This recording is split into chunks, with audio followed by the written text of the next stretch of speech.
गुरुजी चरण स्पर्श। खुश रहिए। मेरा एक निवेदन है, मैं पेशे से वकील हूँ। हाँ। और मेरे पास जो भी केस आते हैं वो गलत करके आते हैं। ठीक है। किंतु मेरा करते हुए उनको बचाना है। अच्छा। तो मुझे कोर्ट में बहुत झूठ बोलना पड़ता है। जब जाके उनको बचाता हूँ तो इसका पाप किस पे आएगा?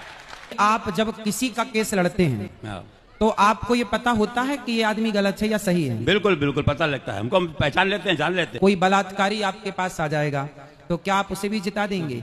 बिल्कुल बिल्कुल, हमारा पैसा ही है ना यही।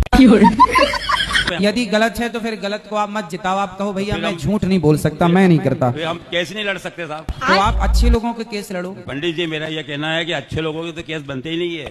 बात तो सही है। तो दो में से एक तो सही है। हाँ, एक तो सही है ना। तो आप दो लड़ रहे हैं तो एक तो सही होगा। तो जो सही है आप फाइल पढ़ के समझ लो कि कौन सा सही है। जो सही है उसका केस आप ले लो, भाई तू सही, मैं तुझे जिताऊंगा। जो सही रहता है ना उसका केस तो गवर्नमेंट लड़ती है, हम वही लड़ते हैं। वो सरकारी वकील लड़ता है, हम तो उनके केस लड़ते हैं। जो हमारे पास आता है प्राइवेट वकील, उनके केस लड़ते हैं, उनको बचाते हैं हम। हाँ। अब हमारा तो अब जैसे हमने कई एक्सीडेंट हो जाते हैं, हम जानते हैं कि इसने एक्सीडेंट किया है, हाथ करके बदमाशी करी है, फिर भी हम उसको बचा लाते हैं और वही करवा देते हैं।